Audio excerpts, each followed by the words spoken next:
They stay distracted. They confuse motion with progress. But being busy without clarity is like running full speed in the wrong direction. You end up tired, frustrated, and nowhere near the life you want. Clarity begins when you decide what you stand for, not what sounds good, not what impresses others, what truly matters to you. Your values are your internal compass. Without them, you react to everything.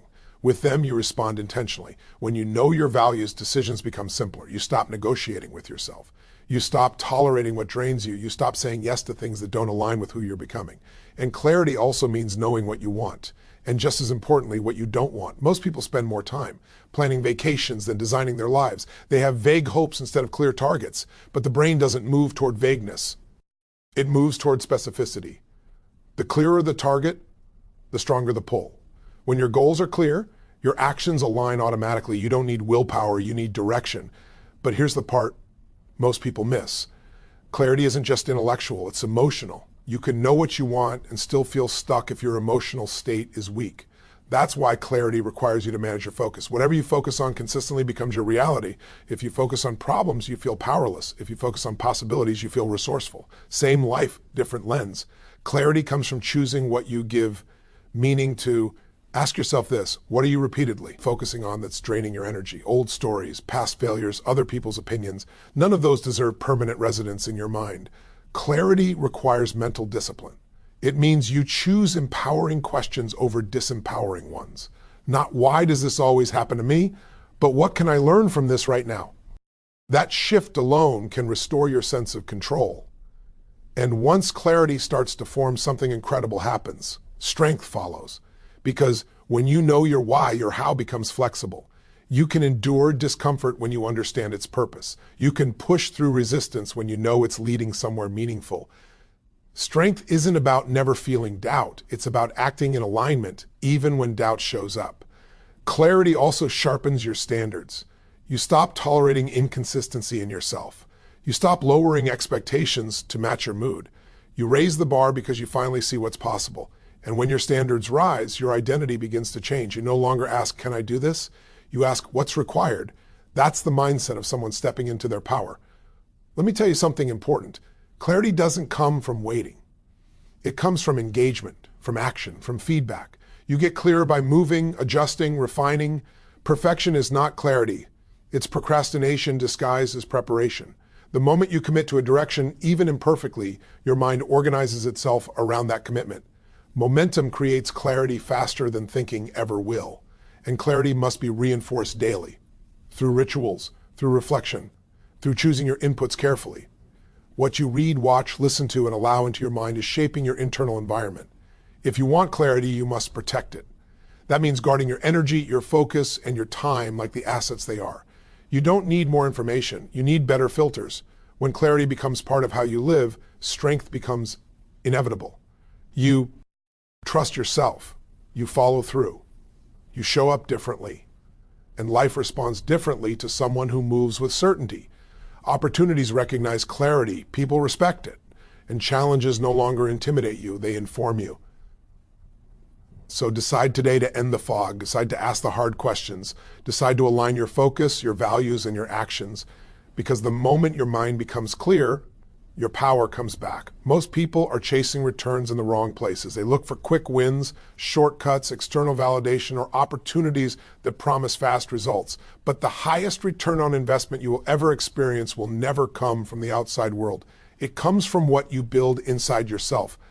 Because markets change, circumstances shift, people leave, but the skills, mindset, discipline, and identity you invest in stay with you for life. That's why self-investment isn't optional, it's foundational. Think about this for a moment. Everything you want in life, freedom, confidence, stability, impact, must be delivered through you. If you're the vehicle, then upgrading the vehicle makes sense. Yet most people spend more time maintaining their phones, their cars, and their social image than maintaining their own energy, focus, and growth. And then they wonder why life feels heavy. You can't expect extraordinary results from an underdeveloped inner system. Self-investment starts with the way you treat your body. Energy is currency. If you're tired, unfocused, or depleted, everything feels harder than it needs to be.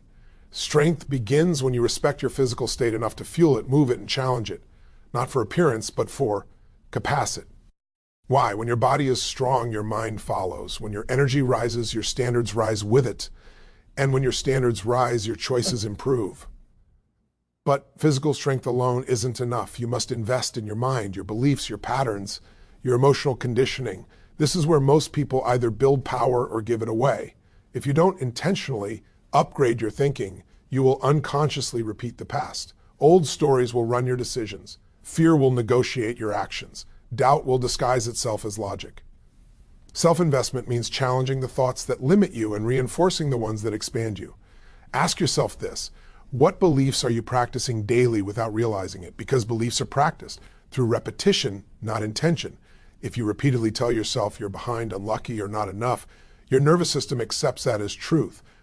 But when you invest time into learning, reflection, and mental conditioning, you begin to replace survival thinking with growth thinking. You stop asking, what if I fail? And start asking, what will this make me capable of? And then there's skill.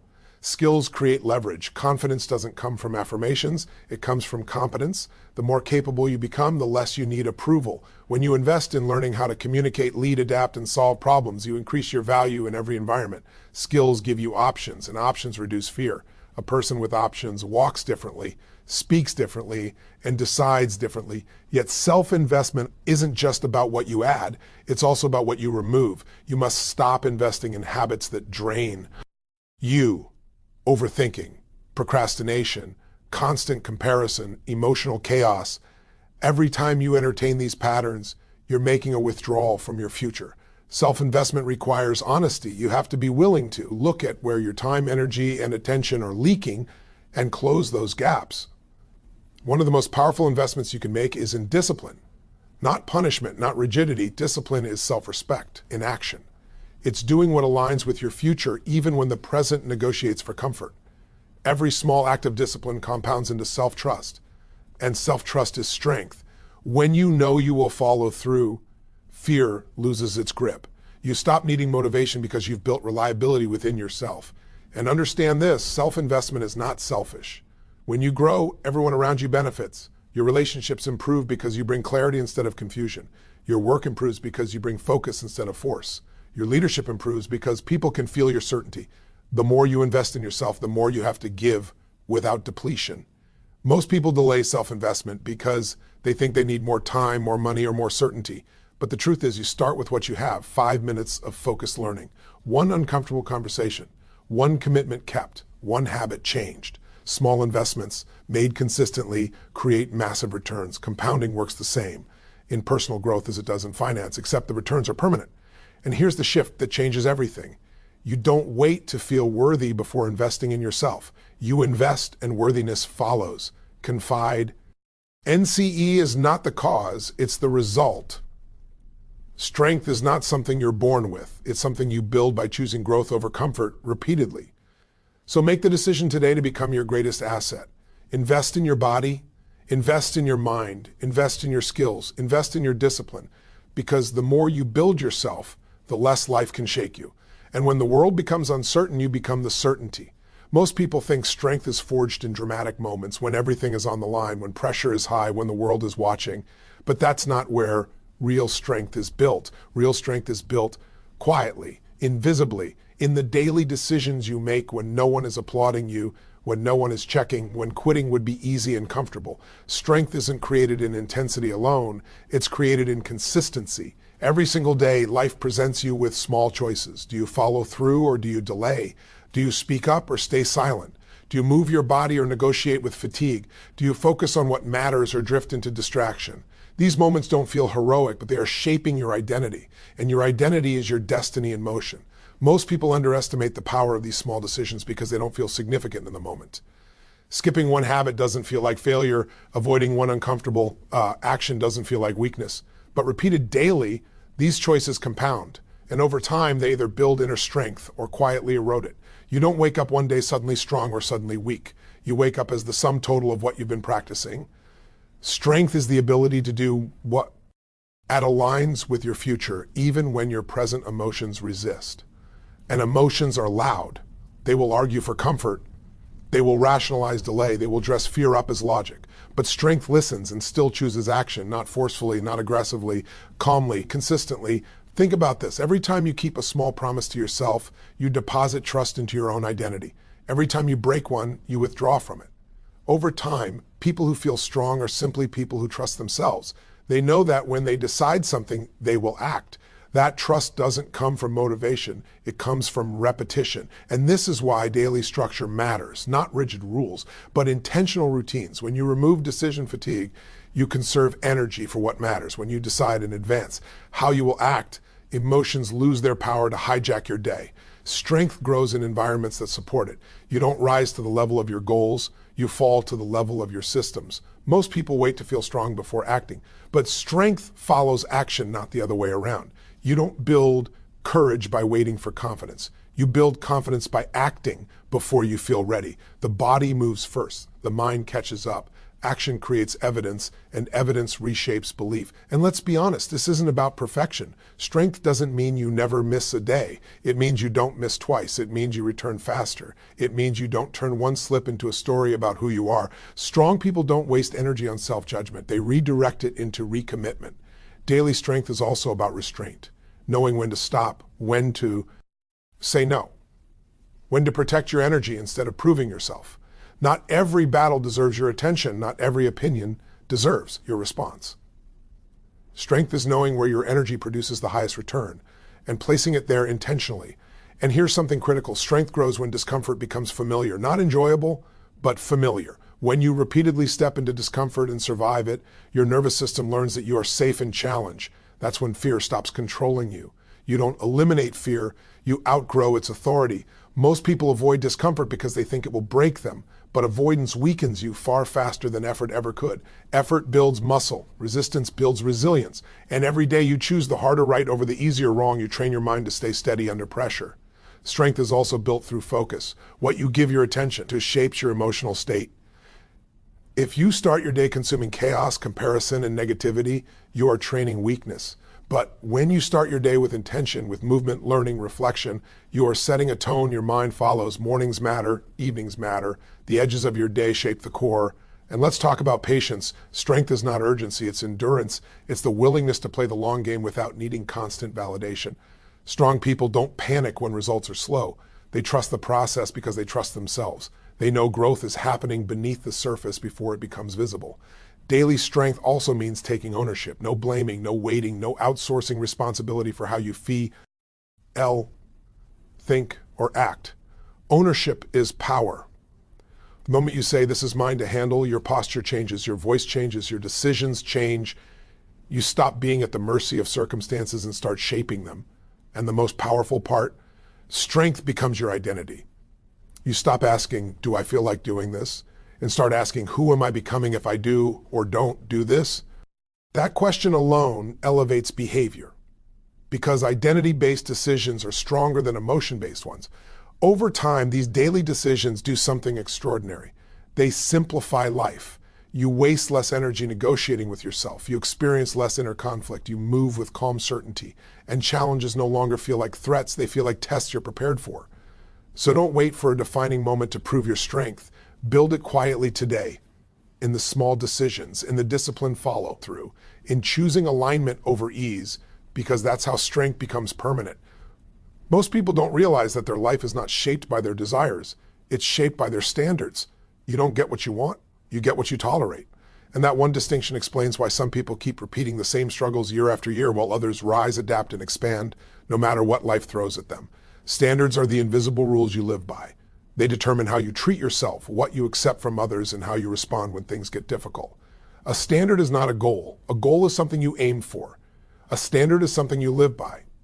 When something becomes a standard, it's no longer up for negotiation. You don't debate it. You don't rationalize your way out of it. You simply act in alignment. That's why standards are so powerful. They remove decision fatigue and emotional bargaining. They create consistency, and consistency creates results. Most people have strong preferences, not strong standards. They prefer to be disciplined. They prefer to be confident. They prefer to be focused. But when pressure shows up, rents disappear. Standards don't. A person with high standards doesn't ask, do I feel like doing this today? They ask, is this who I am? And that shift changes everything. Your standards are formed by what you repeatedly accept. If you accept low energy, chaos, disrespect, procrastination, or excuses from yourself, you are training your nervous system to believe that's normal. And once something feels normal, it feels safe, even if it's painful. That's why people stay stuck in patterns they say they hate. They've normalized them. Raising your standards means interrupting what feels familiar and choosing what feels aligned. Here's the truth most people don't want to face. Raising your standards will initially make you uncomfortable because the old version of you was built to survive at a lower level. When you raise the bar, your identity has to stretch to meet it, and the mind resists that stretch. It will tell you you're asking for too much, that you're being unrealistic, that you should slow down. That's not intuition, that's conditioning. When you decide that certain behaviors are no longer acceptable, skipping commitments, speaking negatively about yourself, tolerating environments that drain you, you reclaim power instantly. Not because life changes overnight, but because you do. Your posture changes, your decisions sharpen, your time becomes more intentional, and life responds differently to someone who knows what they will and want to accept. High standards don't make life harder, they make it cleaner. Less drama, less confusion, less internal conflict. You stop arguing with yourself because the rules are clear. You stop explaining yourself because your actions speak. You stop settling because settling violates who you've decided to become. And standards aren't about being harsh or rigid. They're about respect, self-respect. When you respect yourself, you don't abandon yourself for temporary comfort. You don't betray your future to satisfy a moment. You act in ways that protect your energy, your focus, and your direction. That's not pressure, that's alignment. Look at every area of your life where you feel frustrated. There is a standard there, either one you've consciously chosen or one you've unconsciously accepted. If your health feels off, there's a standard around movement, nutrition, or rest that needs to rise. If your relationships feel draining, there's a standard around communication or boundaries that needs clarity. If your work feels stagnant, there's a standard around growth or excellence that's been compromised. Raising your standards doesn't mean demanding perfection. It means demanding honesty. It means refusing to lie to yourself about what's required. Strong standards are flexible in strategy, but firm in principle. You adapt how you move forward, but you don't lower where you're going. And here's something critical. Your standards teach people how to treat you, not through words, but through consistency. When you consistently show up with integrity, discipline, and clarity, people adjust. Some rise to meet you, some fall away. Both outcomes are necessary. You can't elevate your life and keep every connection at the same level. Growth requires recalibration. Most people fear raising their standards because they're afraid of losing comfort, approval, or familiarity. But the cost of low standards is far greater. T's paid in regret, resentment, and unrealized potential, and deep down you know it. That quiet dissatisfaction you feel isn't because you're incapable, it's because you're outgrowing the rules you've been living by. When standards rise, identity follows. You stop seeing yourself as someone who tries and start seeing yourself as someone who lives with intention. You don't chase confidence, you embody it. You don't seek motivation, you operate from principle. And that internal shift changes how you experience everything. And let me make this clear. You don't raise standards all at once. You raise them deliberately. One decision, one boundary, one commitment honored, one behavior upgraded. Each time you do, you reinforce a new identity. And identity is the most powerful force shaping human behavior. So decide today what you will no longer tolerate. From your habits, your thinking, your environment. Decide what becomes non-negotiable, because the moment you raise your standards, your destiny starts rising to meet you. Most people spend their lives trying to avoid pain. They see it as something to escape, something to numb, something to blame. But pain itself is not the enemy. Pain is information. Pain is feedback. And whether it becomes a prison or a teacher depends entirely on how you choose to use it. Every challenge, every setback, every moment of discomfort is carrying a message, and ignoring that message is what keeps people stuck. Pain becomes a prison when you personalize it. When you say, this happened because something is wrong with me, or this is just my life, you lock yourself inside the experience. You relive it. You replay it. You let it define you. And of our time, that pain stops being a moment and becomes an identity. Not because it had power, but because you gave it meaning that worked against you.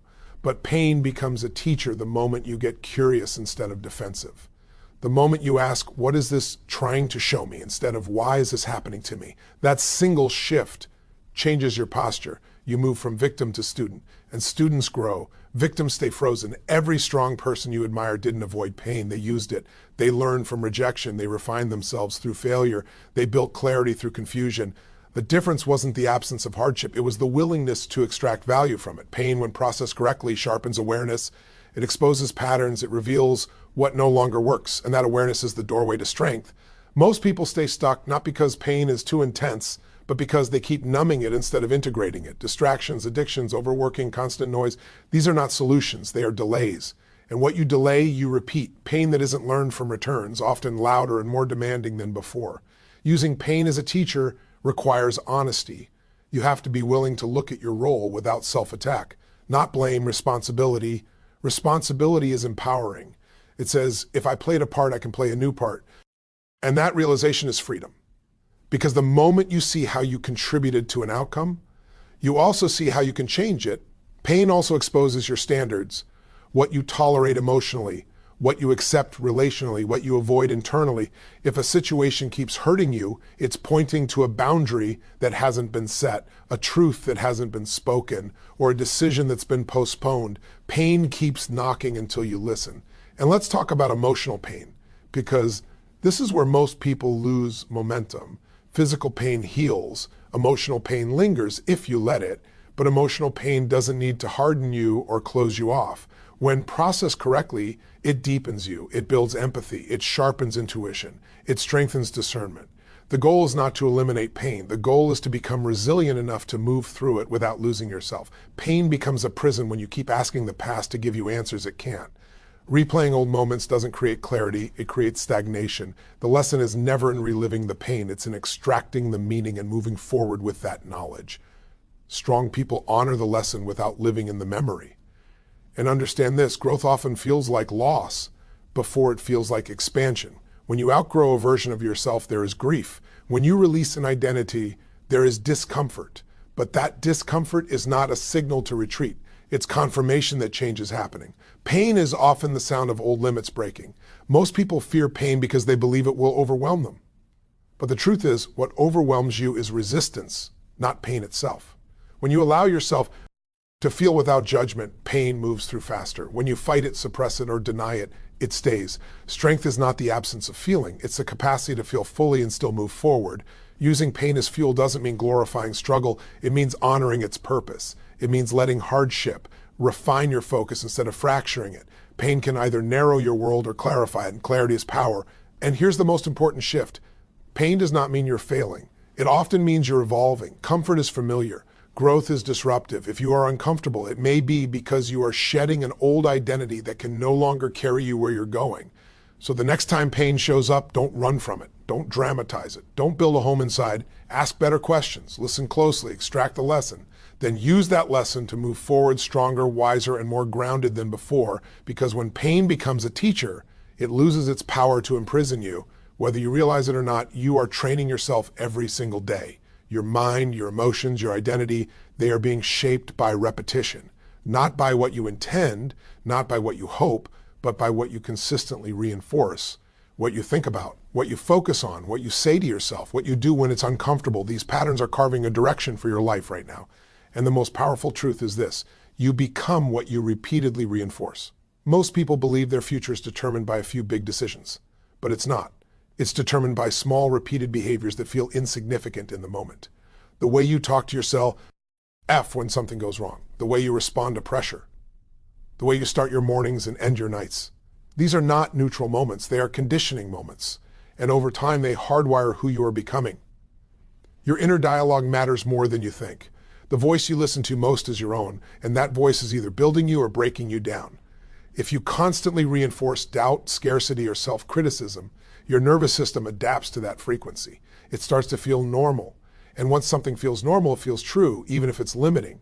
But when you consciously choose empowering language, focused questions, and constructive interpretations, you begin to rewire your emotional state. You don't fake positivity, you train perspective.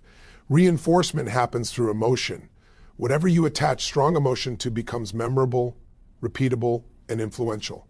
If you emotionally rehearse failure, fear grows. If you emotionally rehearse possibility, courage expands.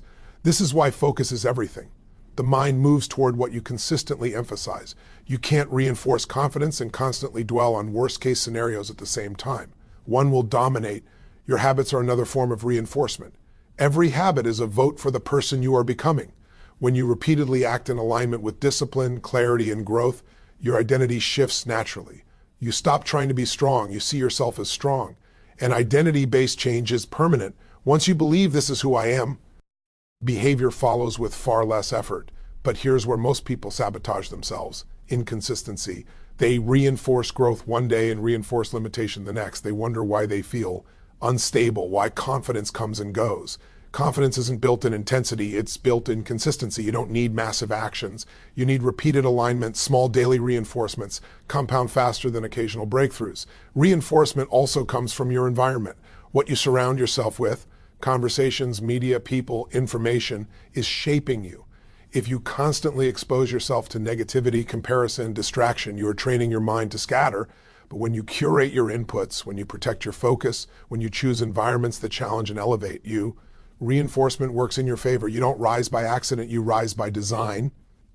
And let's talk about emotional reinforcement. How you respond emotionally to success and failure teaches your nervous system what to expect.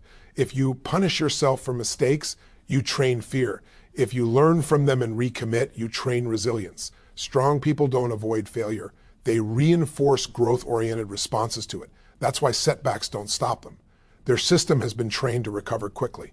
What you practice under pressure matters most. Anyone can feel focused when things are easy. But how do you reinforce yourself when life pushes back? Do you reinforce helplessness or resourcefulness?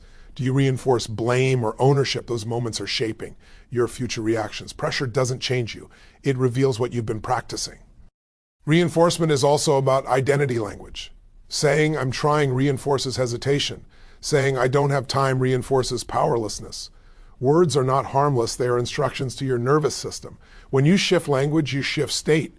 When you shift state, behavior changes, and behavior repeated becomes identity. Most people wait for evidence before they reinforce belief.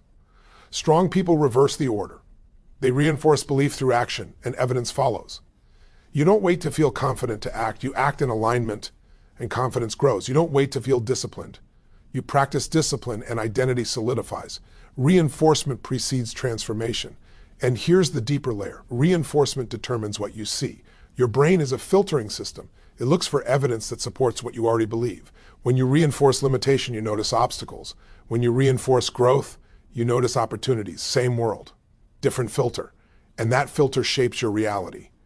This is why daily rituals matter. Reflection, movement, learning, intention.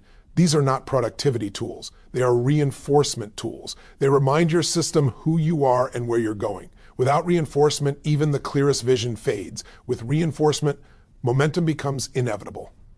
So ask yourself this honestly: what are you reinforcing right now without realizing it? The answer will explain your current results. And the moment you change what you reinforce, your focus, your habits, your self-talk, you change the direction of your life, because you don't drift into strength. You don't stumble into clarity. You train for it daily, deliberately, relentlessly, until the person you are becoming is no longer optional, but inevitable.